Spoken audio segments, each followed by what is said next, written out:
separated the camps. I met Sue at Joomla in Boston in November, and when I heard this was happening, jumped to be involved. We do a lot of work. I'm with short plug on with ISITE Design, we're a digital agency up in Boston.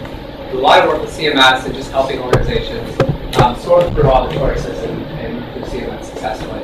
If you're interested, there's one research report we just did, which is the only plug I'll make all that. It's free. We published what's called the CMS Wisdom Report. So we surveyed about 100 organizations, and we asked for real-life stories in the trenches of what's happened, good or bad, with CMS, and we compiled it all in just a free book. So if you're interested, Google CMS Wisdom Report. But this is a Smackdown, so we're going to try to keep it light, not too heavy, but I know everybody has their allegiances.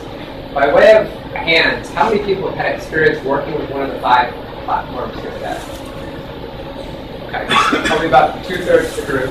How many people have a really strong preference in the allegiance towards one of them?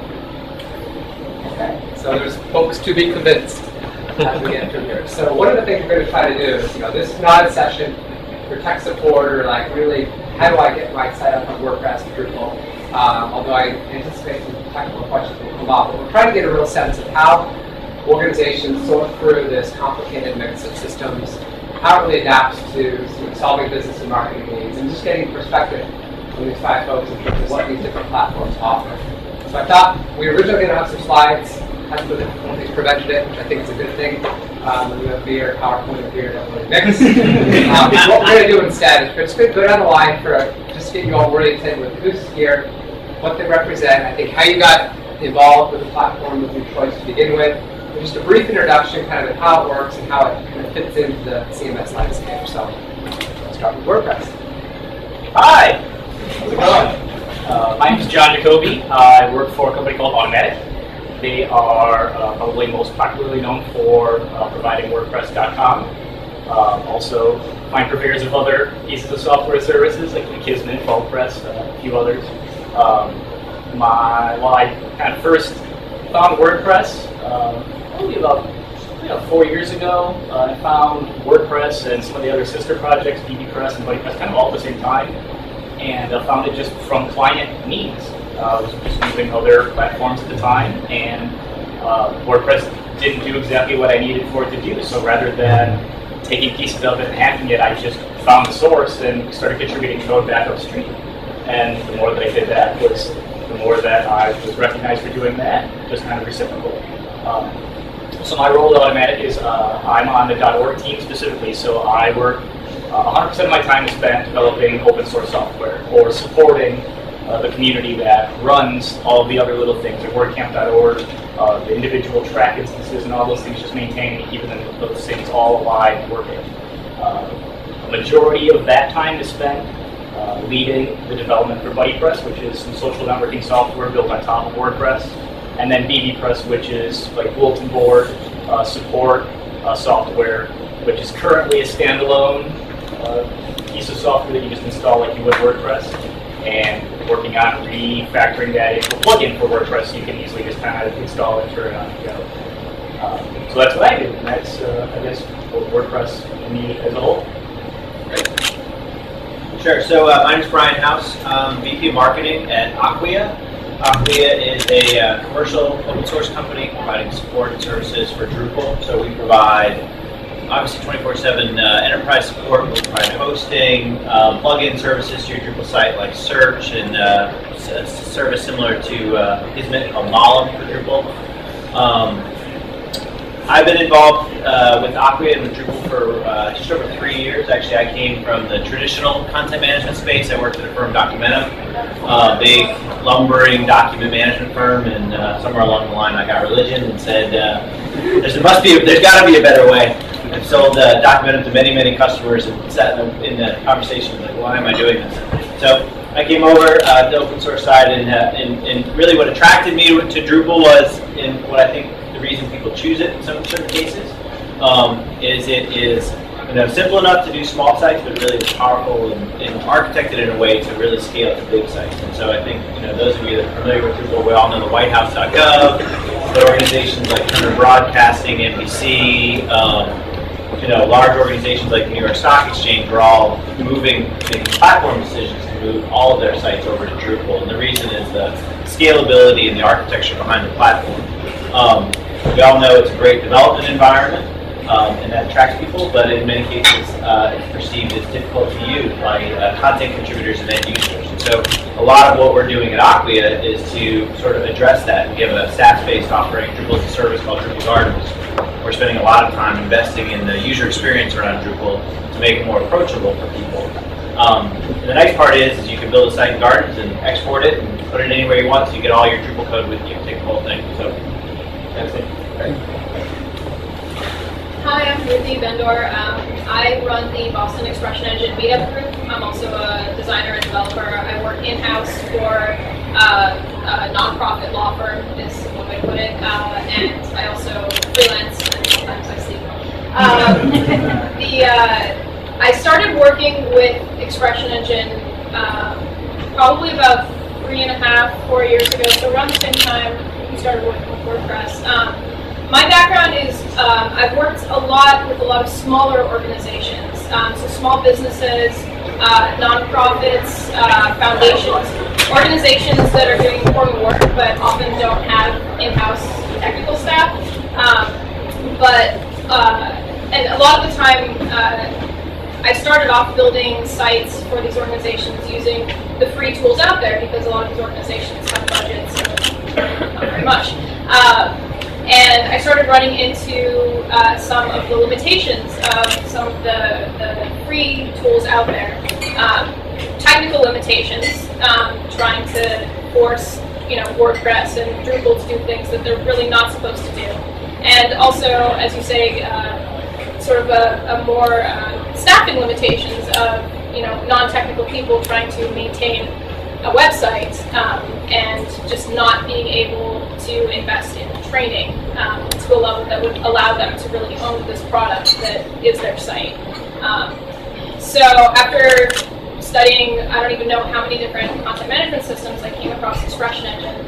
I think I'm the odd person out on this panel. Expression Engine is built on top of a free and open source PHP framework called CodeIgniter, but it itself is a commercial product. It's pretty cheap. It's like $300 for a commercial license one time, but it is a commercial product and it's not open source. That said, I found that front-end developers really love it because it doesn't mess with your markup or your styles. You write your templates the way that you want, so you don't have div-itis, so you don't have 18 million auto-generated class names. I'm not going to call anybody out by name, but this is Smackdown.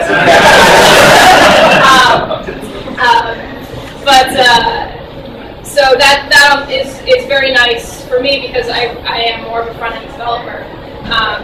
It's nice for back-end developers because, like Drupal, it has a very extensible architecture. You can build your own add-ons or use any of the thousands of add-ons that already exist for it. Many of which are free, some are commercial in and of themselves. It's what really sells it, though, I think, is that people who are maintaining the site content, if you can fill out a web form, you can add new content to your site and manage content on your site. I've had to train clients on WordPress, Drupal, Expression Engine, text pattern, and I'm probably forgetting a few. And my experience has been that the time between starting the training and the time for the client getting it and being able to take the site and keep it going on their own is the shortest by far. So in terms of content management for non-technical content editors and content maintainers, it has a very, very shallow learning curve, which I like. And I'm representing Joomla. I've actually been working with Joomla that long, only about 2.5 years. I've been in the IT field for about 30 years, and then went off on my own and wanted to get away from doing static websites to doing content management systems, so I looked at various ones, and Joomla was the one that I liked the best. And so in the course of the last 2.5 years, I've really gotten into it, and I've ended up doing actually development work with the core product itself. And one of the things that we wanted in Joomla, this new release, was to make it accessible in the back end as well as in the front end. So one of my contributions was an accessible template for the back end of Joomla that came out with 1.6. And so that's meant that I've actually gotten into doing a lot with accessibility. So a lot of my clients are concerned with that. I do a lot of subcontracting for other corporations. And Joomla is really nice because it as well can go from the small hobbyist up to the large enterprise organizations. The state of California has taken it on. They're doing a lot of their partners are all going over to Joomla right now. I've gotten calls I'm working for organization out in Australia that has like 100 different shire groups of the local governments in Australia are all getting new websites with the new accessibility things, and they're all moving them into the Joomla sites. And the nice thing about it is you've got a good core package that you can come with, but again, you've got the 7,000 extensions that you can add on to it that'll let you do all kinds of things. And additionally, it's written on a framework that is really nice to program. What's the framework? It's Joomla itself. And in fact, with 1.6, they've broken it out as a separate platform. And there are applications that actually run on that are not CMS. I'm Tony Lush, and my company is Advanced Web Marketing. We gave sound about it. And I've been using Panel 3 now for almost 7 years. I've been doing websites since the mid-90s. On my own at first as an ad agency, and then 7 years ago I wanted to go off on my own again, and I didn't want to do any edits. I wanted to do CMS, I wanted open source, so I started trying that. I did Mambo, I did Joomla, I did Drupal, text engine, and I had a huge problem trying to figure out which were the best extensions to use. It's very hard to vet the extensions. And of course, going through all this, it came across Panel 3. And you're going to see morning cache it. You're going to curve. That was it. People said about Panel 3 that they took it on anyhow. And I'm glad I did. Because it's very professionally run. I've been using it since version 3.8. They're on 4.5 now, and version 5 is in the works. And I like the fact that it's supported by large corporations to back it up in that too. And I've been using it now for quite a few sites. And so much. Great, thank you. I should add, if you're on Twitter, I believe there's CMS Smackdown as a hashtag we're using. Back channel will declare the winner. So tweet away. I think one of the places I'd like to start, we obviously have 5 platform partners up here. If you guys are familiar with CMS, I mean, there's literally hundreds of solutions out there. If you're just approaching content management for the first time, it's a daunting task. I'm just wondering from these panels' point of view, and obviously your system's each the best, you know that. What advice would you give somebody just approaching CMS selection for the first time at a high level before you start to talk about a specific platform you represent? What you want to accomplish. That's the big thing. You need to know what it is you want your website to actually do. You don't want to go in there with just, oh, I need a website. And I need it to be perfect. You need to know what you want to do, what you want to get out of it. And that'll make it a lot easier when you look at the different ones, because they all have their strengths and weaknesses. And then much more likely to match up. I agree with that actually, because it's like on the surface we're all real similar, and it's just a different tool for whatever job it is you're trying to complete. You don't walk in with a chainsaw if you just need a hammer. You know, so you kind of just have to figure out what your end result is going to be for that project, and then figure out what it is that you think it needs to be. And a lot of it is just it's kind of research into the community and the people that you know, and a lot of word of mouth, and a lot of it is kind of stumbling into it very serendipitously also, right? Just kind of how we found what we found is you found a specific thing, it fit your need, it seemed to work, and that was just how it went. And a lot of it too is, I feel like everybody uses the internet a little bit differently. Everybody learns it a little bit differently, and all of our platforms work in their own unique ways. And in some respects, it isn't that one is better or worse than the others. It's just different, and it works for you. So those are all really important factors to consider that aren't. They're kind of platform agnostic. They're just you as a person trying to figure out what you should do. Yeah, I think that's totally right. That you really want to make sure that you're picking the right tool for the job. And a lot of the time, the folks who are making the decisions about which tool to pick need some guidance to figure out which is the right tool for the specific type of project that they're trying to build. And I guess I would just add that I found this a little bit dangerous to ask them what they want to do, as opposed to asking them what they need this site to do. You get two different answers to that question.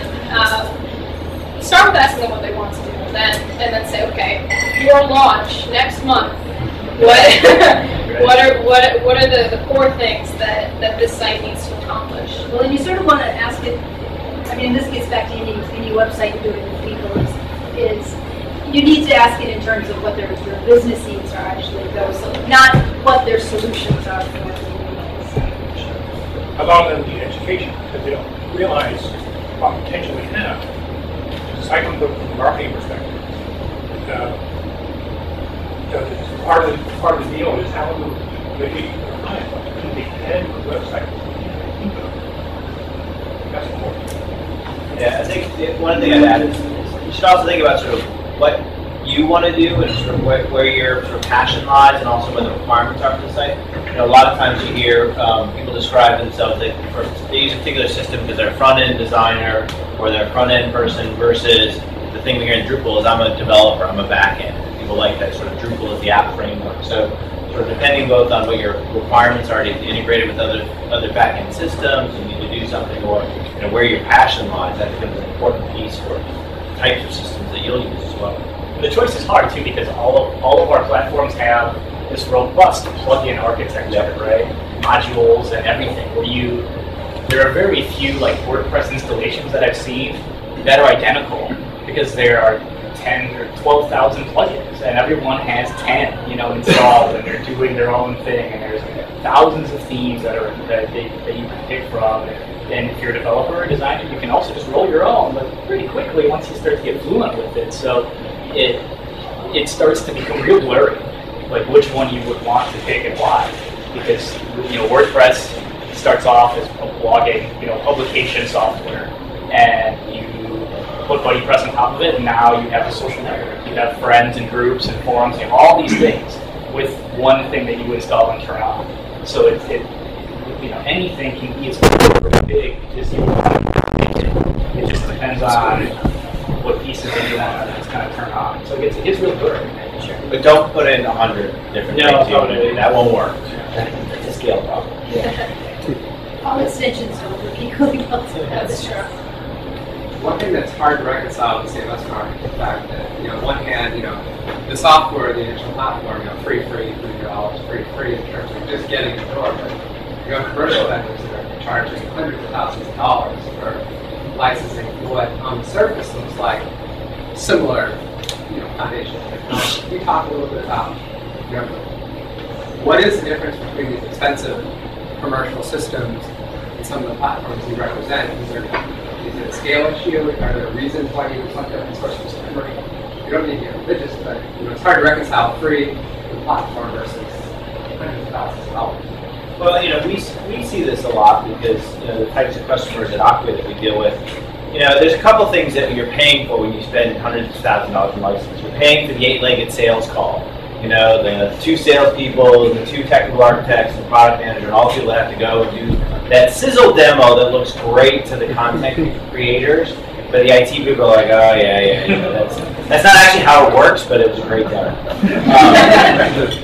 But the other thing that you are buying, and I come from the proprietary space, is you are buying some modicum of this all works together, and we all, every one of us has modules in the thousands. We all know from firsthand experience, working together is an elusive topic. So it's a sort of an aspirational place we want to be. And so, in theory, those things all work. They have the same problems that open source projects do, but they go through more QA, and there's much more rigorous process in theory behind before they release that. But I think ultimately you're paying for that very expensive enterprise sales model because they know that they need to do 10 new customers a year, and then they'll just buy new products to sell into their install base the rest of the time. Well, and there's reasons why companies like Oomph can spawn, right? It's because all of our platforms provide other companies with head starts. Really, you get entry-level basic content management, and then you get to sort of manipulate it and shape it, into whatever it is that you need for it to be. And I think that the ultimate benefit to an open source project, in my personal opinion, is just eyes on the code. It's just having anyone be able to look at it and fix it if it's broken. So if there is a security bug, if there's a usability issue, if you are really awesome at one thing and the rest of us are not, you can jump right into the fray and say, here's what I want this, this is what I want this to be, and if it's good, if it works, and that's what it should be, then that's usually what it is. That's just what happens. So it's real easy for there to be strength in numbers in that kind of way, because otherwise you're living within this little. You're counting on paid developers to do all the things that you are paying for and that you're expecting from them to do.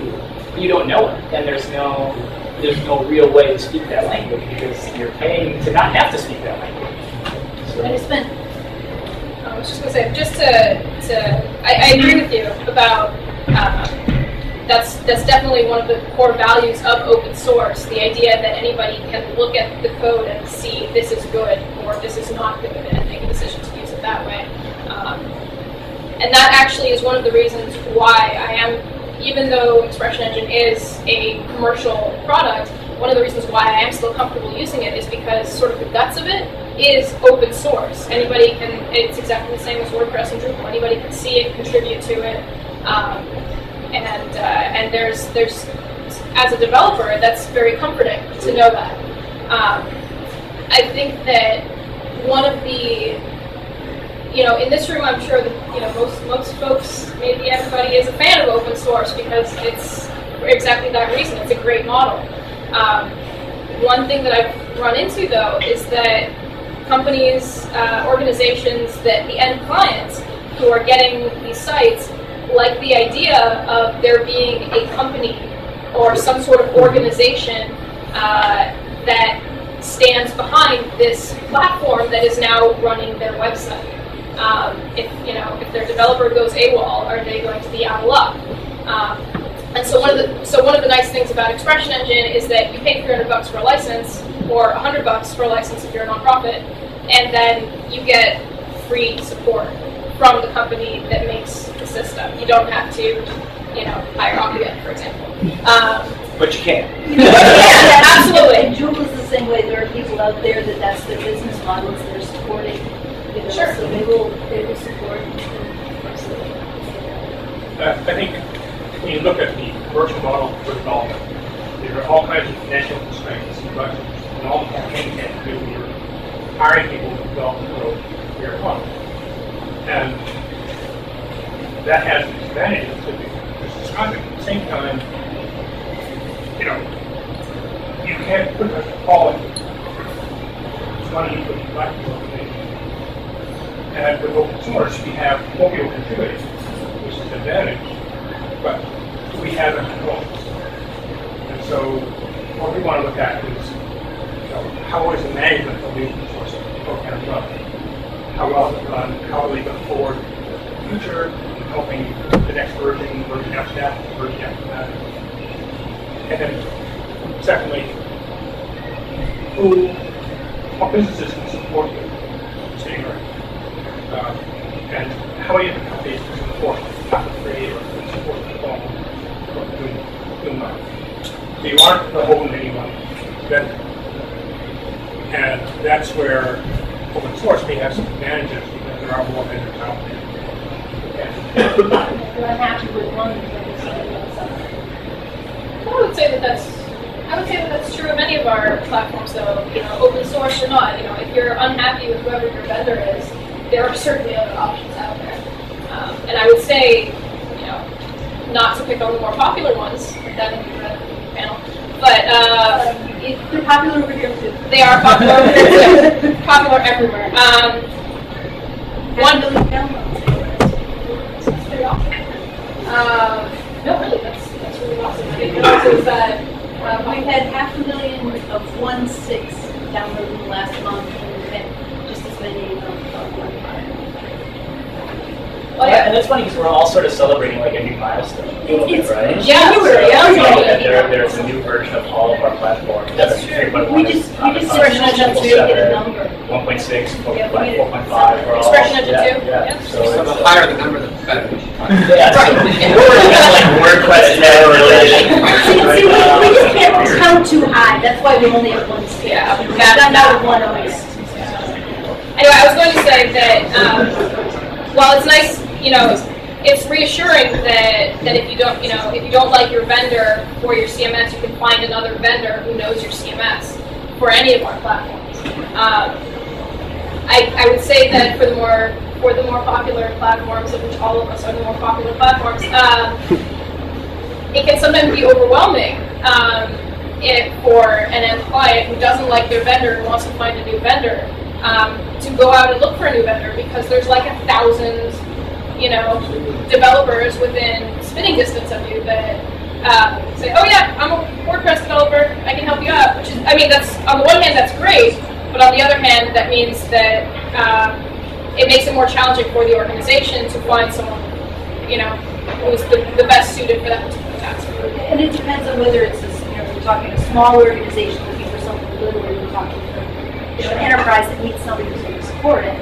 Because then, in one way, it's a little easier for them because their choices are really pretty specific. Sure. I should take a question. We've kind of gone through that process at my company where we're not so specialized with a certain CMS. So we go out and try to find other people that are specialized in the CMS. And then that typically comes back to us that they didn't finish what needed to get done. They come back to us. And what happens is we're not really sure where we're at with the project. And it's kind of like too many cooks in the kitchen. It's all kind of messed up. So I think on one hand it is going to have open source, but at the same hand, having these $1,000 CMS is somewhat good. I am an open source guy. That's not so much a question. Well, and I think part of the reason, like why, as a firm, you would choose to specialize is just to have less code to maintain. You just have less stuff to do. Because in WordPress and in Drupal, you're talking about tens of thousands of lines of code to have to try to figure out. And if you didn't write it, I don't care how good of a developer you are, it's going to take you some time to figure that out. And when you have several platforms and you're trying to run all of those things, it just gets tiring. And that's why I think a lot of people do choose to use one or two, just because it's easier, it makes your life easier than having to try and figure stuff out. This way you can drill down into a WordPress problem and you can say, I know how to fix this because I did this before. And not have to worry about how do I fix this in Drupal? How do I do this again? I don't know how to do this with this code. So I think that for firms, it helps to specialize in a lot of ways because it helps you become an expert. But without just saying, hi, I'm an expert, you get to actually even within your system, it really helps. Like Acquia is having a configure installed, where you have certain things already set up, and it's certain configuration, certain extensions. That's really helps. Yep. And that's why, in my case, we got 4 different pension consultants, and they each come with different levels of extensions, different levels of extensions. But they're pretty much ready to go. Gene did talk about the Do that in Joomla now, and you can also even include like your own sample data instead of Another question. Yeah, this is way too friendly for a Smackdown. We have like each representative explain in their elevator pitch why their product is the right product to choose. Because I know probably some people here trying to make a decision. So mix it up a little bit. And also like maybe some of the pitfalls that you know of. You know, I mean, we're really good at doing A, B, C, and we don't do X very well. We want to focus on X, not X very well. Yeah. I want to see those are the extra questions. So we're going to go down the list. Don't use us for this. First, we want to hear what you talked about the fact that a lot of you share similar philosophies. What makes your product unique and stand out, and what's the best fit for it from a strength perspective from each of your? And then we're going to go back down the list and ask you kind of the converse of that, where it kind of struggles. So, you want to start here? Sure. I'm not really a sales guy, so I don't know if they have a pitch, but like using WordPress as a CMS is like a relatively new concept, right? Because it was only until recently that you, as a developer, could have your own kinds of content. You pretty much just had pages, you had categories and tags, and you had posts. But now, as a developer, it's written into the API where you can explode that into whatever you want, events, whatever it is you want to try and create, you can create it. To the point where, like, developing BDPress forum software inside of a plugin for WordPress to use those content types. So you can now really turn it into something a little bit more robust. So I guess my sales pitch would be that several points. We've already talked about most of them, but open source and eyes in the code and all those things are great. Super easy to install on pretty much any host that you would have. Even really cheap ones, relatively low memory footprint. So you start plugging a bunch of plugins into it, then you kind of get what you pay for. Real easy like content entry.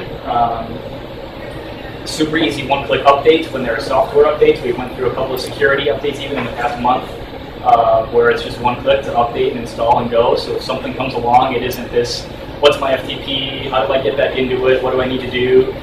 It's pretty much just updates everything that it needs, and you're good to go. So it is as set it and forget it as it could kind of be. That and it's in constant active development. I mean, there are highs and there are people that are volunteering time, paid for time, 24 hours a day really, that you're not paying for. If you just download it from WordPress.org and install it, there are people that are constantly trying to make it better. And I feel like that's something that even when you spend $100,000, you don't always get, right? You have to wait for somebody else to reply to your email or wait for somebody else to pay attention to you. But this is just kind of doing it on its own for you. And then the robustness of plugins, the very low barrier of entry to getting in and just using it. For installing themes, installing plugins, making things go, and then being able to turn it into something really, really robust down the line, if that's what your website naturally needs to do. If it's just you and you're publishing something, it's easy. Install, turn it on, you have a blog, you start posting. If all of a sudden you need multiple users, and now you need multiple blogs, and now you need multiple things, it can just kind of grow as you need it to grow.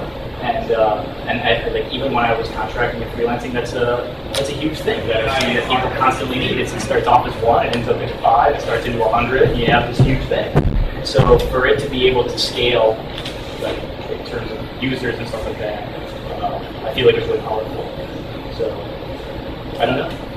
That's you my. Say you're not a sales guy. No, yeah, I'm gonna keep going in the development direction all day long. So Drupal's core strength is really its architecture and its design for scale for big sites. I mean, at the end of the day, Drupal is really designed for big, large enterprise sites. That's what it excels at. On the back end, we've looked at all these other systems. I think Drupal is the most mature from an architecture perspective. I think it creates the clean, based on anecdotal. I'm a marketing guy, so take it for what it's worth. Sort of back end in the database in terms of how it manages content and the ability to get access to that content directly in the database. It also has two really, really powerful sets of capabilities with CCK to create custom content types and views, which is a GUI-based SQL query builder that are really the secret sauce of Drupal, and the underpinnings of CCK have all moved into Drupal 7 core, so now those move with core. So one of the big questions for Drupal 8 is whether views moves in, because those are really the differentiators between WordPress and Joomla and some of the other systems are the maturity of those things. So whether you're creating a grid-based view of Bob Dylan's albums, or whether you're integrating all data points on a map, or whether you're creating tables or lists or whatever, those two features are really, really drive it. Drupal's also got a pretty robust e-commerce system. And then anybody who's familiar with Drupal, it's really about the community. The community is very, very large, very, very collaborative, and very, very geeky. They are hardcore developers. We're going to have more than 4,000 people in 3 weeks in Chicago, and it's a hardcore developer community. I've been to lots of shows with other CMSs that are up here, and there's lots of really good technical people and people experience building websites, but by far the geekiest are the clone and the Drupal people. And that just speaks to the type of community and sort of who really is attracted to the platform. So Expression Engine was built from the ground up with the idea of separating your content from your presentation. So things like custom content types and custom post types and all of that stuff, that's what Expression Engine was built from the ground up to do. The way that you build a site in Expression Engine is first you say, all right, what types of content are we going to have on the site?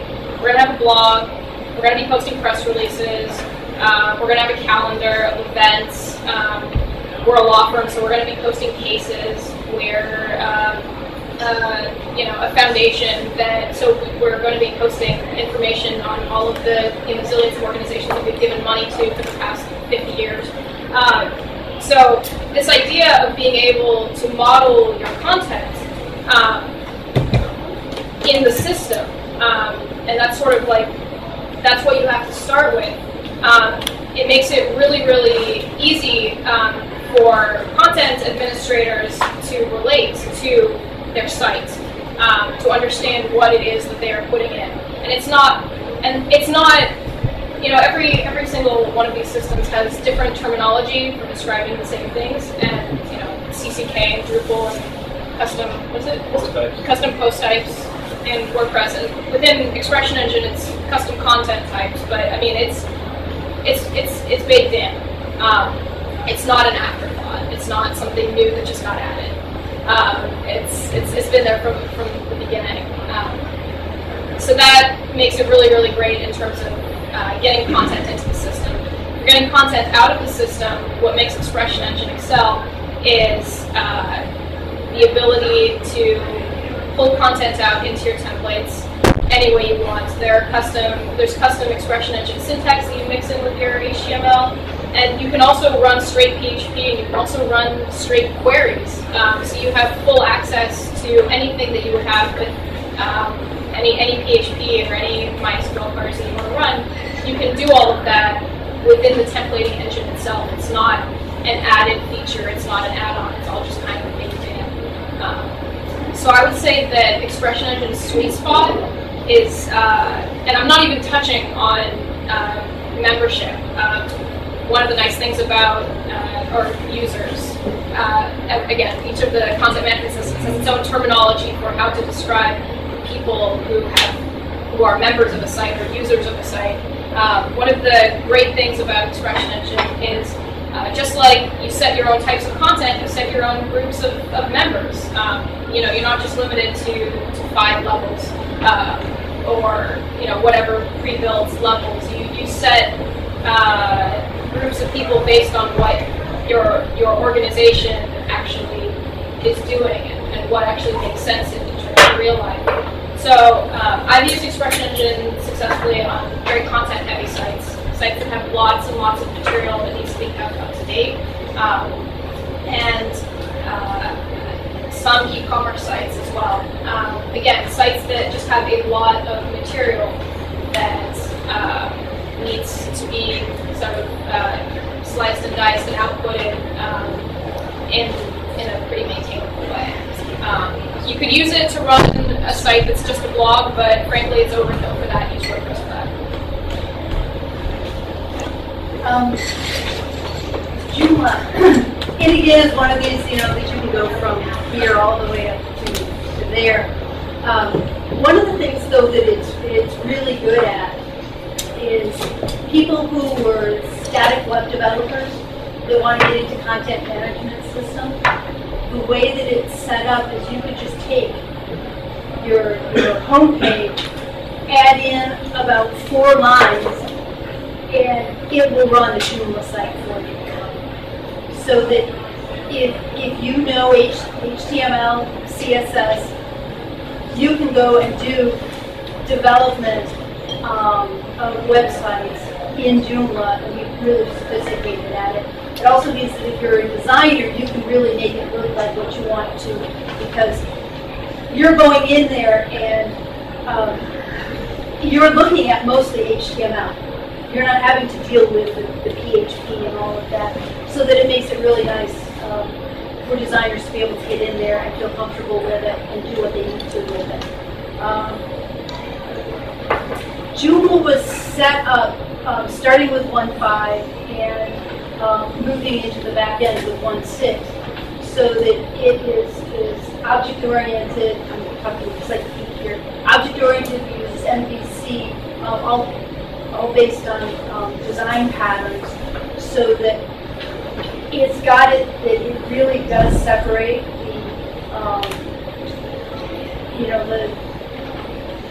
the processing back end from the presentation. It's set up so that we're doing the final tweaks now, so that you could actually pop in and out different databases. You wouldn't necessarily have to go with MySQL. You want to go use, MongoDB and not even have a relational database. There are people working right now being able to do that kind of thing. So it's really setting up so that it can be modularized, but in such a way that you don't need to know PHP at all to actually work with it. So yeah, if you go to a Joomla day, I probably would be a little unusual because I really am a developer and I work with PHP. You'll get a lot of people there who won't. So with Joomla, it's really nice from the developer's side that they can do so much without needing to know that. But if you are a developer, it's just, it's great PHP to work with. Because it's all modern stuff. So if you like doing PHP 4, you wouldn't want to. But, or if you love great big associative arrays. I was going to say something else. Oh. I lost my train of thought there. So I guess what I see their sweet spot is that kind of thing that you could just do so much development work for, but you don't necessarily have to go and get into the whole PHP in order to do it. I like to use Type 3 for a variety of reasons. One of them is the way it handles images. Tying into either image magic or graphics magic, for instance. If you're a type of designer who wants to have graphic buttons, the system will push buttons for you. Change the menu, buttons change, match the text. So you can do that if you want. Just on different engines, working from pure code to having a small page or putting inserts for where you want to put content to where you have or you can take any block of content on a web page and that includes content. And another thing I like is the fact that you can really control and enhance the back pages as you go into manage the site. Some people, you don't mind letting them use user site. So you give them the buttons on their text editor, and let them do what they need to do with something well. So you can let lower level toys edit sites without messing things up. And that same granular capability is also in the front end. Expression Engine is where you've got any number of user groups. You have pages on the site where you've got pieces of content for employees available to certain in other cases, maybe kind of languages. Like I was saying, ISITE are in English, Spanish, and Chinese, for instance. And it isn't just translations, it's also how you set this up so that people who see the Chinese part of the site may see certain content blocks that people don't see. And you have control over all this. And likewise, when you need content, you can plan it. So you can write it now and have it appear a month from now, and turn it off 2 months from now.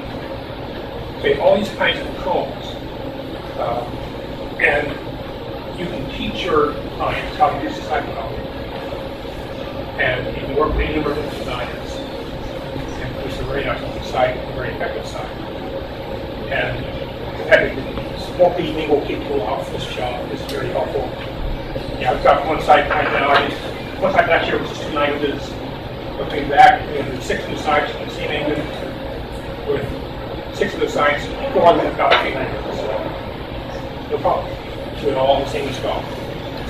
Since I went to the beginning, I want to add one thing because I'm hearing everybody talk. About the future? No, but it's I'm reminded that like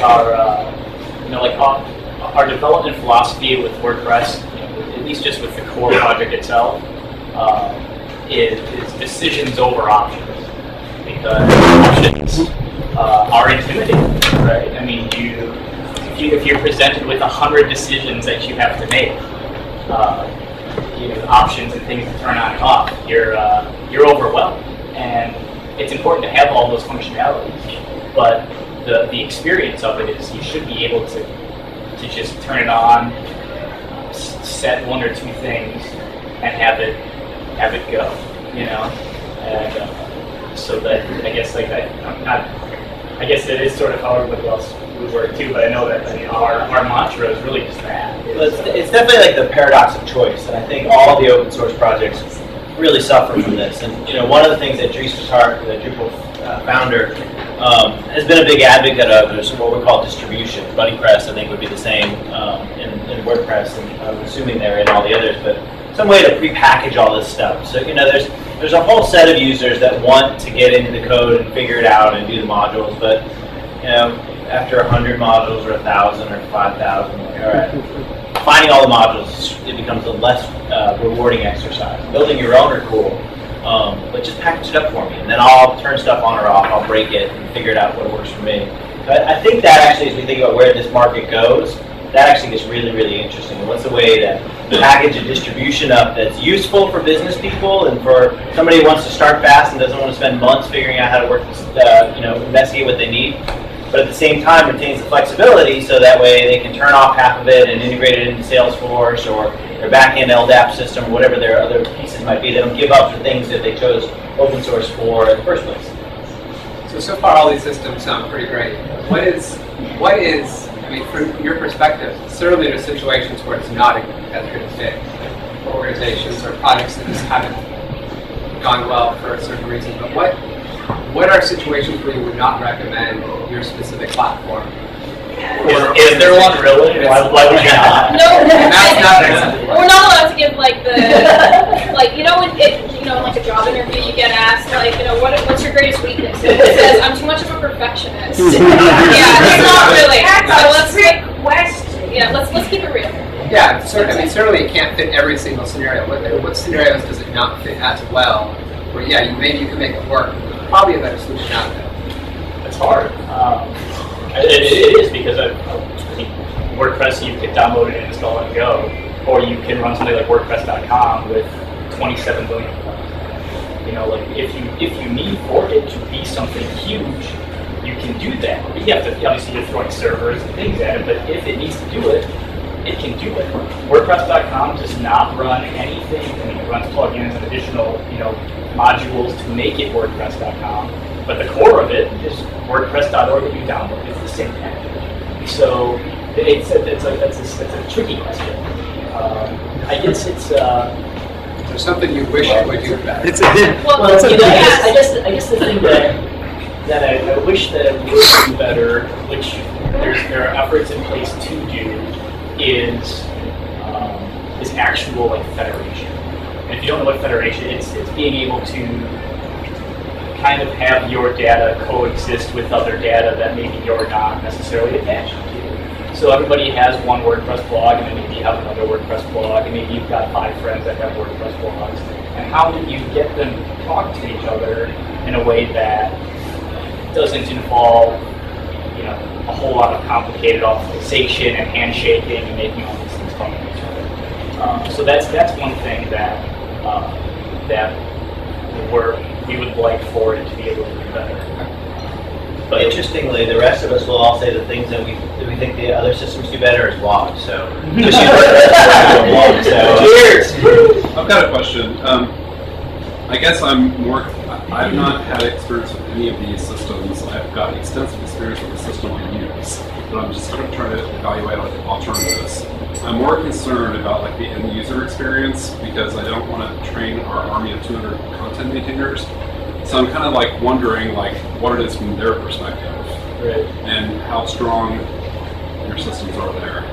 So if there's the obvious weakness in Drupal is frankly that one. I think most of the Drupal shops that are out there, and I would assume a fair number of people in this room, spend a lot of time turning things off in the content contributor admin UI.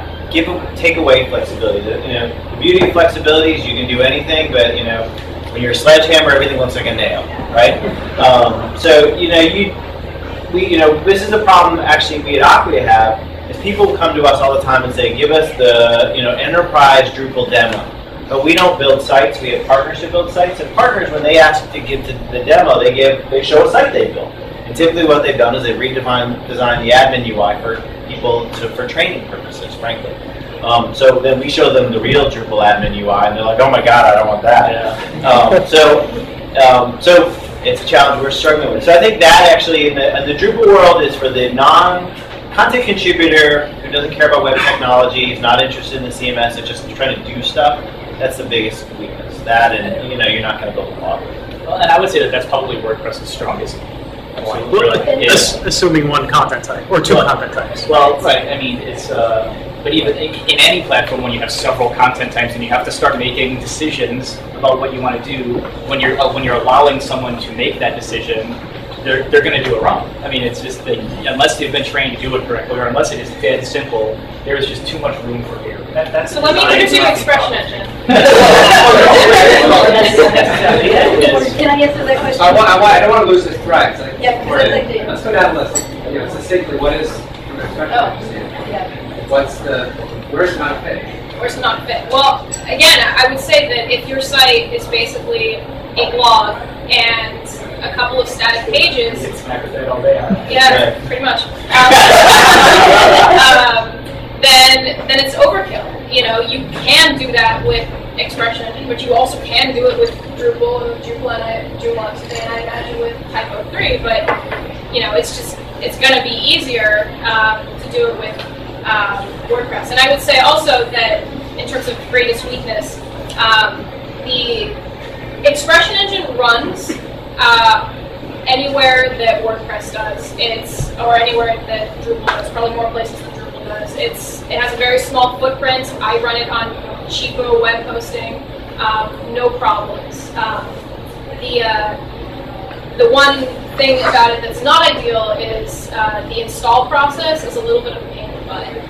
It's not the worst thing in the world, but it takes me like, I don't know, half an hour, something like that, which is not 5 minutes. Yeah, right. So that's something that I find personally annoying, and I wish that that LS Lab, the company behind Expression Engine, would streamline a bit, because it really doesn't need to be that complicated, but oh well. Okay, well, should I just take as given that you're just doing a blog and go with WordPress? But I can install a Joomla site in a minute or so. It's real quick. It's not one click. It's probably about 6 screens, of which 4 of them are next. So the rest are, I need your database name and password. But other than, yeah, actually to install Joomla, you're basically, you pick your language because it's 64 different languages you have to go back in to start with. And then it checks your configuration, make sure it's okay, so you say, yeah, okay. And then you give it your configuration information, you tell it what you want the site to be called, you decide if you want to put in the sample data, and then you hit OK, and it says, okay, now hit the button to... So what about weaknesses? Yeah. Installation's easy. What about installation is easy. I would say one of it is that you can train your users for content. Half an hour usually is adequate if somebody's going to be doing content on it. We basically say if you can enter things in Word, then you can do it in that. There are some things that I would like to see actually in core that aren't in core, you have to do extensions for. One of them with 1.6 we got rid of. We got ACL in there now so that we can do more sophisticated things with that. We can do content, CCKs, but they're extensions that you add, and there's some competing ones right now. So it hasn't really shaken down, hasn't really shaken down into what version we're going to use for that. I'd like to see more real usability on the back end. I know I've looked enviously at Drupal at one point, actually had a huge big study happen, and that's what I'd really love to see on that. I took in one of my classes for HCI. I did the back end of Joomla, and we got a few of those things through for 1.6, which was nice, but it really needs work there. Did that give you enough bad things or not? So lastly, where does type of group improve stuff? Tiny sites. And also, because it's got so much horsepower, it has imaging capabilities. We don't want to put it on sites that have enough memory. The imaging processing is being important. And so if you can't just RAM just for that, then you shouldn't be on that kind of server. Okay. Fair enough. What other questions do we have? In the back. Two things. One is, no one has mentioned taxonomy. Content types are one thing, taxonomy is another one. Explain how taxonomy works. The second one is the difference in how it won't go beyond here. And I don't mean, it's just software to solve any problem in the gigabit command century, but less than that. This is the trap. This is where I ended up, and it was no way out. For me, I would say, like with WordPress, the hardest thing is when you start to have, and this is just from experience with WordPress.com, is when you start to have millions of individual users, right? I mean, you're sharing 30 million user accounts and trying to manage individual people. I mean, that would be a problem with anything, but I mean, there are probably platforms that can handle that and just be a little bit more robust. But WordPress is its role and capability system and trying to tell a large installation which users can do exactly what things. It comes pretty pre-packaged with a lot of good things, but if you want to start to build whole new things, that's a bottleneck for sure, because our role and capability system has worked for what WordPress has been since the get-go, but for what people are doing with it now, in terms of robust content management, that's where like the users specifically start to become a bottleneck. I think for WordPress specifically is probably the user management part. Getting better with like 3.1 and new versions. There are improvements constantly made, but still today, that's probably. What are the traps? Where do you hit the wall? My worst situation is trying to integrate Acquia with Magento. That's two very big systems. Trying to make the two work together. Again, integration, I think, is one point where I hit the wall. And now that I look back on it, I can think of how I would have done it differently that would have saved me lots of aggravation. I had to integrate a legacy payment processing gateway that seriously nobody uses anymore except for this one organization. So, it's not like PayPal where like there's an API and you can just it's well documented. It's just grab a chunk of code and make it work. And they really needed to use this particular gateway, so I couldn't use any of, I couldn't use Magento, I couldn't, or if I wanted to go with a standalone e-commerce system, and I couldn't use one of the e-commerce modules for Expression Engine. I kind of had to like roll my own, and ended up dealing with like SSL certificates and like all kinds of just sheer nonsense just to be able to accept donations. So it sounds like they got really difficult. I'm sorry. It sounds like they got really difficult. Well, it started off very ugly. It ended up less so. This is the problem with legacy systems. You sort of just don't want to look under the hood. But Yeah. I don't know how much that answers your question, though, because that's not really Expression Engine's fault. That's this legacy system that's about to tie into it. Thank you for sharing your feelings. No problem. I think we're all thinking about our own personal. Totally. Actually, for what it's worth, I think it kind of points out that there's the integration issue is sort of a fundamental architectural issue, and regardless of what system you bring together, you're going to encounter these things, and quite constant fear is running into a prospect situation where I think I know what the answer is, and you get into it, and then you hit that trap, you hit that wall. And that's something that like WordPress handles like strangely well, I feel like, because like plugins or themes or anything else that you would turn on in WordPress work as part of WordPress. I don't know exactly how they work. I know like Drupal, you guys do really cool things with modules that I believe like unit testing them and everything. But like when WordPress code, plugins, or themes get like included, they are running right along inside WordPress. So you can do whatever you need for it to do, LDEP or whatever else. As soon as your code is executed, it can do whatever PHP needs it to do. You tell it, it goes. You know, so it doesn't restrict you from doing anything. It runs right along WordPress. So that's why like there are elaborate themes and plugins that do like crazy stuff that like WordPress out of the box just doesn't do. That's because if you can do it with PHP, you can write elaborate shopping carts, and you can do all these things that WordPress doesn't do, but it just runs and goes. That actually highlights what I would think is probably the biggest challenge with any of these is just writing it in PHP. You know, we have the benefit of having hundreds of customers, and you know, the ones that hit the wall and the hardest are the ones that wrote the most custom code. They wrote it in PHP, they didn't write it in Drupal, they didn't take the time, or the shop that they hired didn't take the time to write it in Drupal and figure it out. And then, you know, under any load, it falls over. And so that's probably the biggest thing. You know, and then if I put my customer hat on, the thing customers hit the wall with is talent, frankly. There is, you know, I'm sure it's probably true for all the other systems here, but there's never been a better time to be a Drupal developer. People are dying for resources, and I'm sure they're doing it for all the others. Same way right now. Yeah, exactly.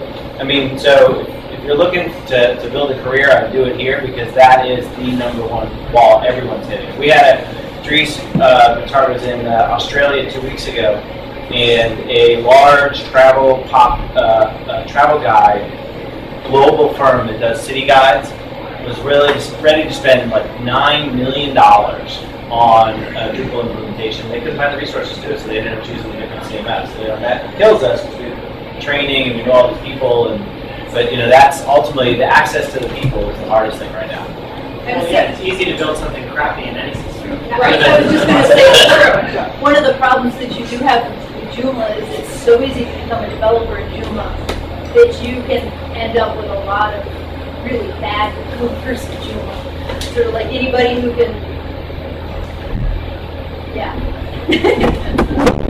I would say that the Expression Engine, you know, kind of has the opposite problem. Like, because you have to, the system really forces you to think about what types of content, what types of material you're going to have up on your site, and it forces you to do that before you even start thinking about, you know, I'm going to have this stuff on this page, and this stuff on that page. So it's kind of the opposite. You can't just install it and suddenly you have a site. You install it and you have a blank page because you haven't written a template yet. And there is theming, but that's not the strong point of Expression Engine at all.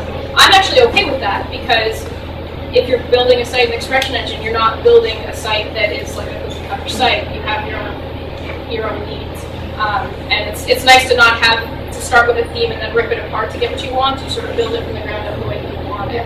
I guess when I'm thinking of theming, what I mean is that you can, while you do have a lot of free ones out there, commercial, templates, themes, it's really easy to do custom ones. So you'll see a lot of custom extensions because it's no harder to really write a custom extension or a custom template or theme for Joomla than it is to write it for a regular site.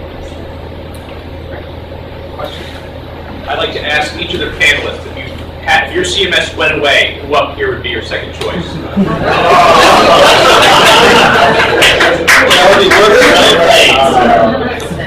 Definitely, I wouldn't go to real estate. I wouldn't do that. I wouldn't sell houses. Another CMS. I would quit. If I had to relearn 100,000 lines of new code I'd never seen before and have to figure it out from scratch, I would be the weakest link. I would. It would be slow. Give it up. Probably. Or roll my own somehow, make something Someone new. held a gun to your head and said, pick one of the four.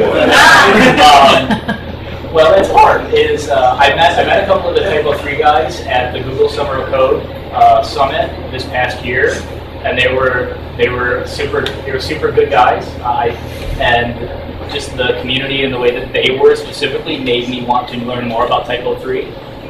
So just the people, I think, was what motivated me to learn more about it. So for me, it would just be researching the individual communities more and seeing where anything that I could contribute would hold the most value, and then gravitate naturally towards that. I mean, that's how I found WordPress. So that would be the next thing that I would do the exact same thing. All right. So today it would be Typo 3. Tomorrow it would be Drupal went away. What do you do? I'm a marketing guy, so I probably use WordPress.com. But if I put on my Drupal developer hat, I'd probably go to Clone or potentially Typo 3 or frankly maybe Ruby. From a web, if I'm looking from a web app framework and building stuff from the ground up. Downside to Ruby is I don't want to build it from scratch every single time I do it. I like reusable components, but you can't deny what Ruby's doing up there. Right. Well, the reason I got into Expression Engine in the first place is because the sites that I was working on outgrew WordPress. So I love WordPress, and I still use it on sites that it makes sense for. But I feel like I wouldn't be able to, if Expression Engine went away, I wouldn't be able to go back to WordPress because that's kind of the problem I was in. So I would probably hold my nose and go for Drupal.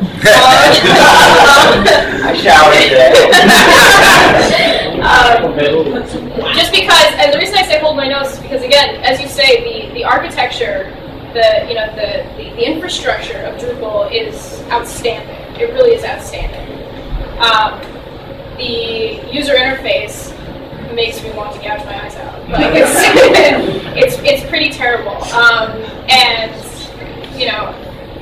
I could maybe figure out a way to work around it, but I really wouldn't want to. Honestly, I would probably just go live on a farm or something. Well, actually, I happen to live in an area where I'm surrounded by all these Drupal people. The meeting is 10 minutes from my house. Everybody's Drupal, and I go an hour away to do Joomla. So last year, I said, I really should look at this Drupal because it makes a lot more sense to do it. And I went and did some of the beginning classes in it, and decided, for me personally, as a PHP programmer, I couldn't stand programming with people because it's so archaic. So, I didn't know. But anyway, the gloves are strapped on. So I'm not sure what I would do. I think if I were looking for my clients and doing that, I would probably send them the Drupal way.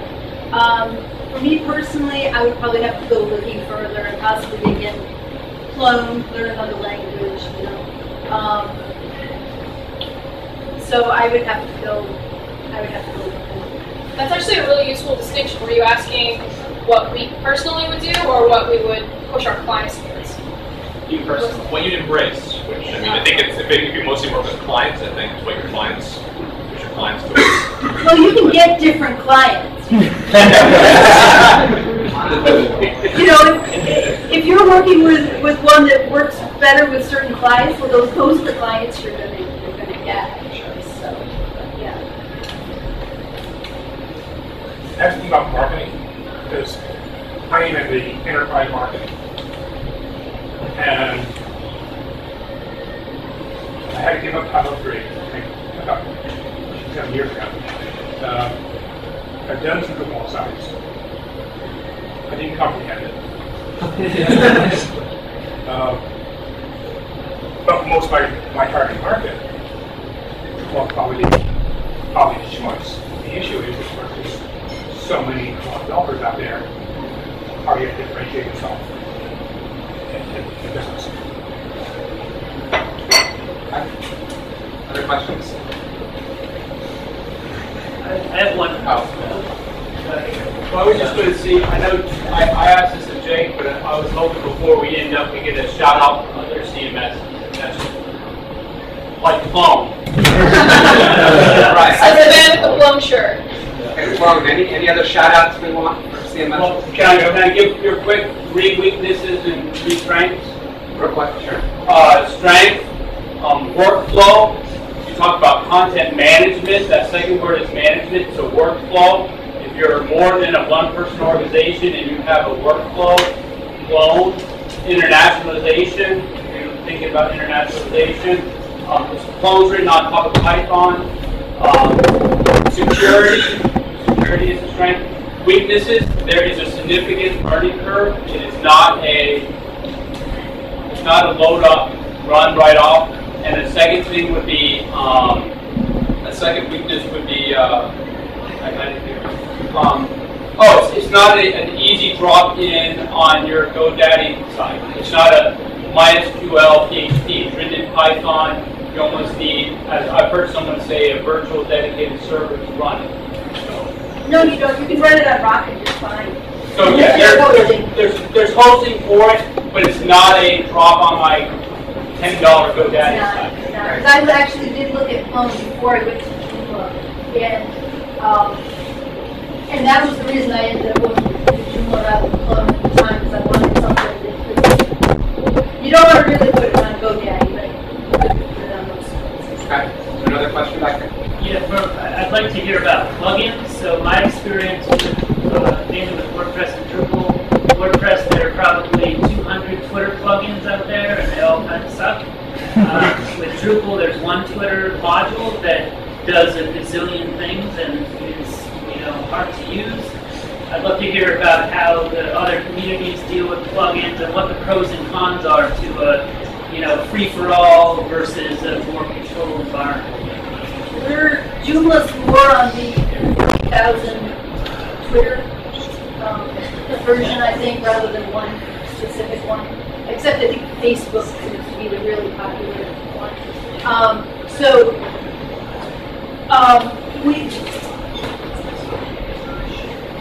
we have a lot of them on the Joomla extension directory. There are a few requirements that you have to have in order to get on there, but it's mostly looking at some security issues. It doesn't look at how good the site or how good the thing is, or if it's going to work, or whether we already have too many. And so it definitely is an issue when you're trying to go there and figure out what it is and what you want. We give a lot of information on that site so people can try to figure out what it is, ratings and comments and dating and all kinds of things like that. And in a perfect world, it would be really nice if you could have some kind of vetting process, more so than what they have now. Right now, there's really the personnel to do that.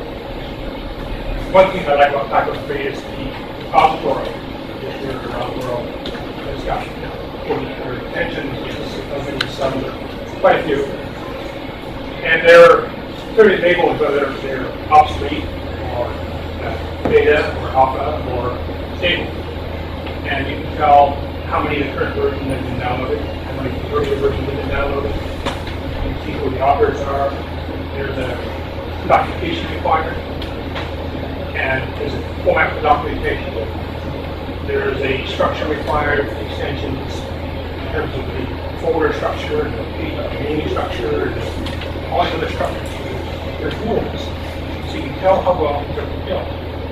So it's pretty easy to, when you tell them an extension, you click install.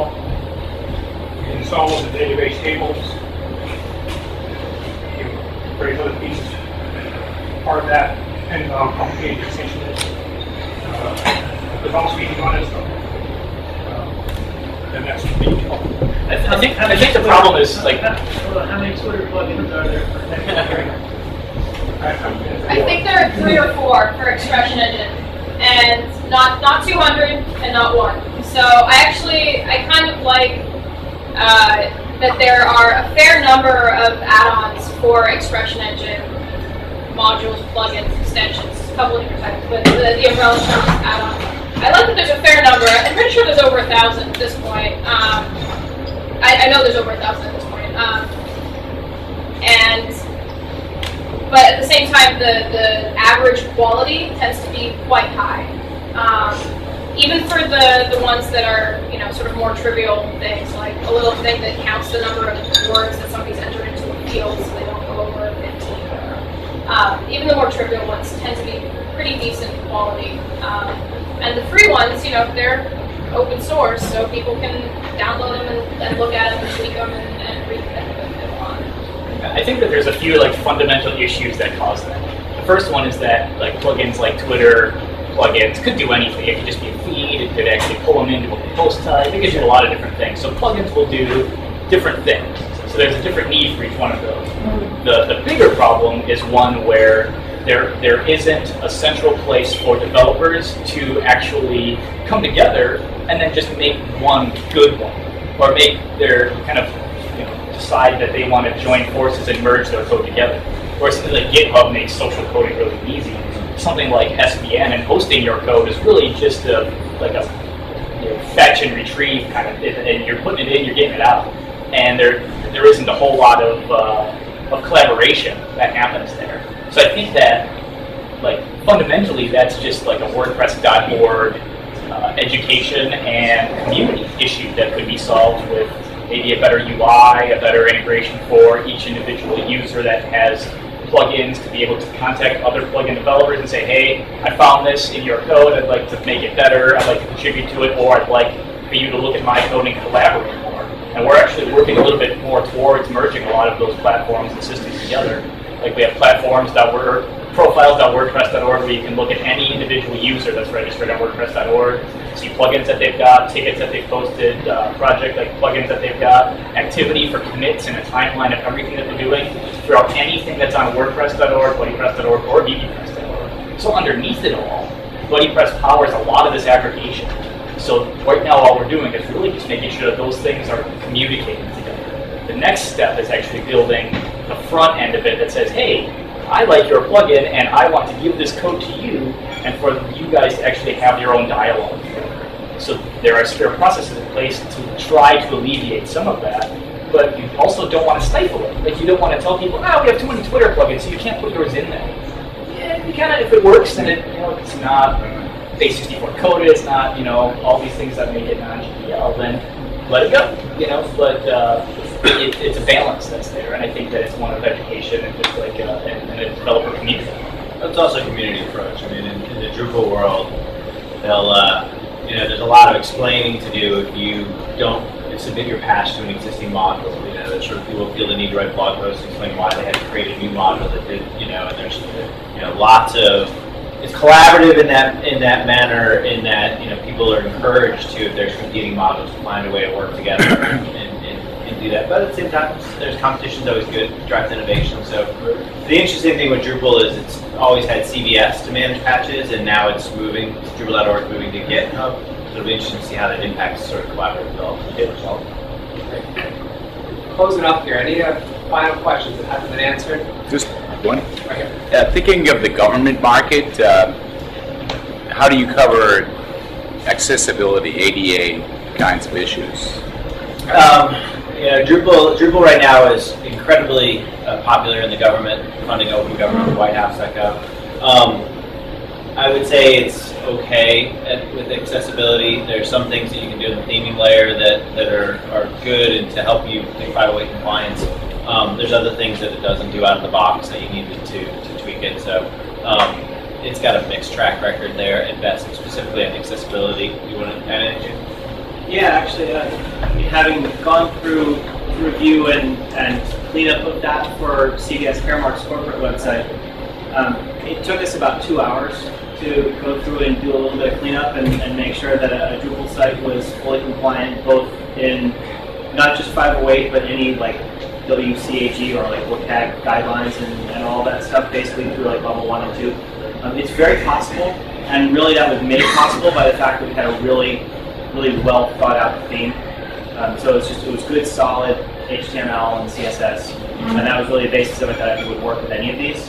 But there was, the addition of maybe 2 or 3 modules that addressed all kinds of things from accessibility and SEO that really kind of cleaned up all of those things, and Target had done that, it would have saved them $7 million. Well, and WordPress sort of separates the data entry portion of it from the theme itself. So the data entry, like your actual administration area, is decent. Back in 2008, when we put out the admin redesign, tons of hours got put into like making sure that everything there was pretty close to 508 and ARIA, all like just to make sure that everything was pretty much all of your context was in place, all of your everything that needed to be there for screen reader capabilities or for disabled JavaScript, so that everything actually still worked if an enterprise had JavaScript disabled or turned off, everything still functioning.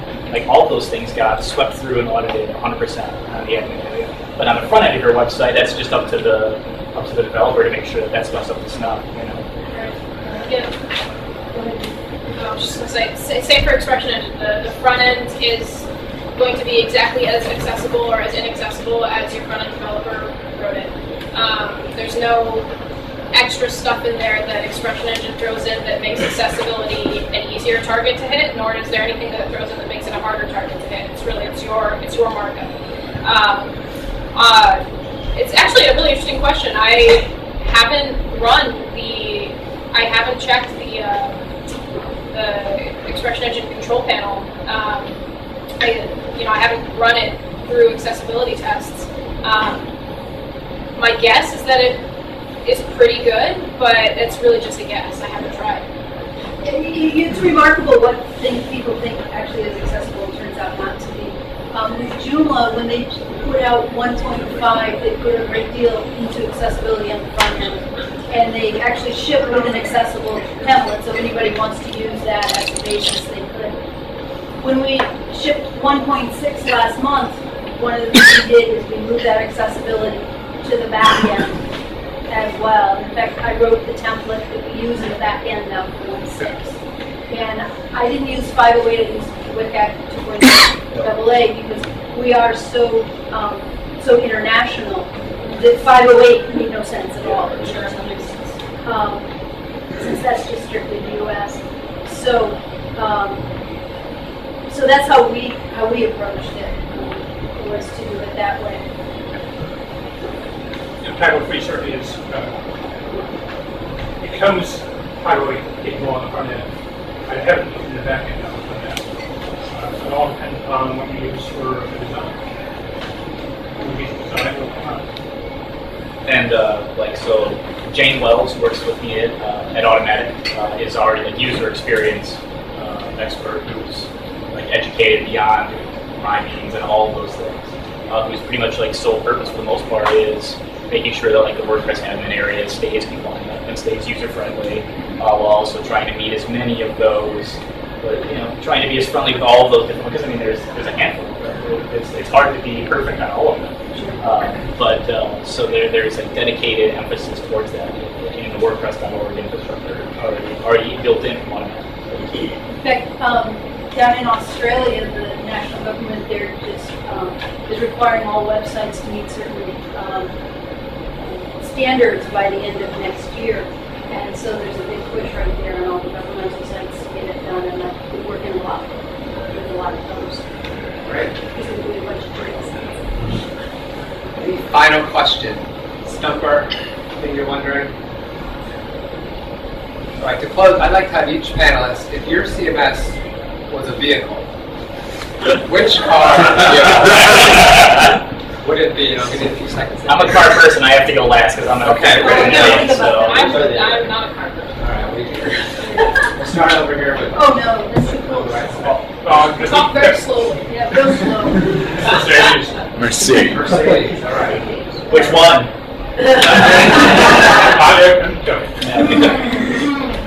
Anyone can go that has a vehicle. Mercedes is a good choice for type upgrade. That's right. It is. Because Mercedes is kind of known for innovation, right? They come out with the newer things, and with Type 5, with Type 35, with having a specific development towards emerging standards, that makes a lot of sense. Well engineered. That's why it has half market share in everything.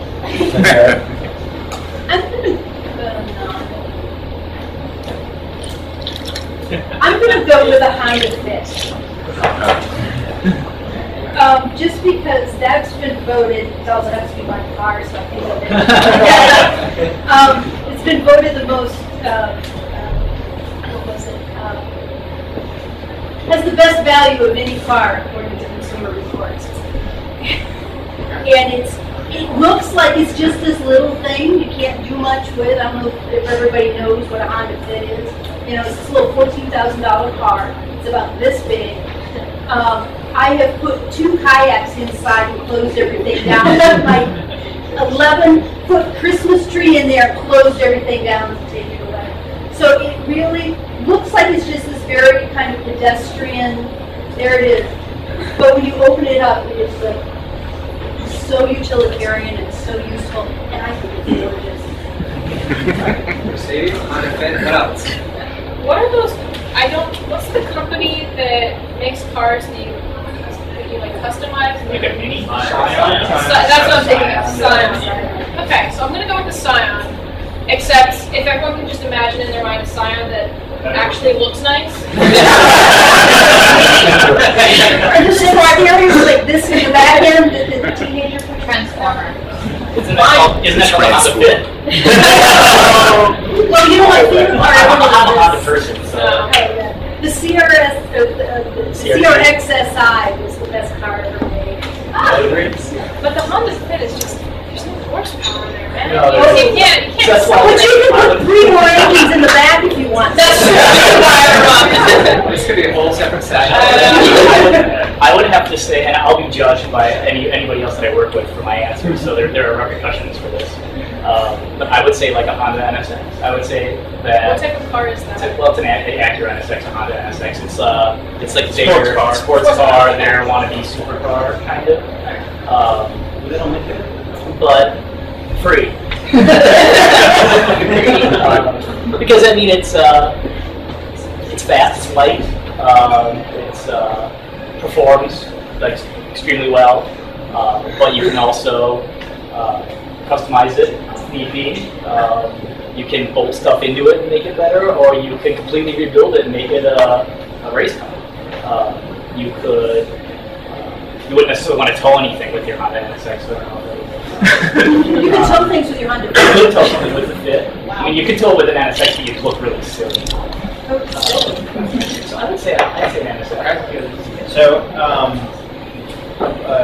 it's a hard one for me. Hopefully it's not my Audi, which is total crap.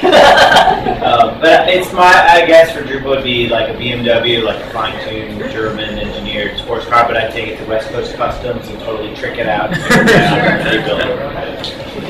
That's what you do with Drupal. Is that what you do with Drupal, or is that just what you want as your car? Both. No Edsel. Yeah, right. I was thinking roller coasters, motorcycles. What we got? There's lots of them. Great. Well, let's give a big round of applause.